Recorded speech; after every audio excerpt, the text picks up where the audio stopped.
Hizbullah kembali menghujani Israel bagian utara dengan 65 roket 24 jam non-stop.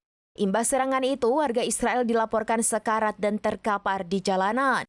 Dikutip dari The Times of Israel via Tribun News pada Rabu 23 Oktober 2024, Hizbullah telah menembakkan lebih dari 65 roket ke Israel. Di antaranya 30 roket diluncurkan dari Lebanon ke Galilea pada Selasa 22 Oktober siang. Namun militer Israel mengklaim berhasil mencegat beberapa roket Hizbullah. Meski begitu, beberapa roket dari Lebanon itu mengakibatkan kerugian yang signifikan, terutama di wilayah Not Mordechai dan Galilea, di mana serangan roket Hizbullah ini mengakibatkan infrastruktur dan fasilitas umum rusak. Selain itu, 4 warga sipil sekarat di jalanan dekat tempat kejadian usai terkena pecahan roket Hizbullah.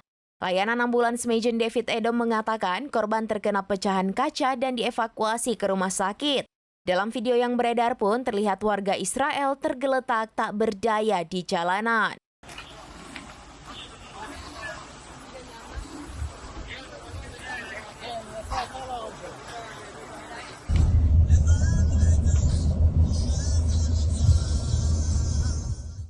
Download Tribun X sekarang, menghadirkan lokal menjadi Indonesia.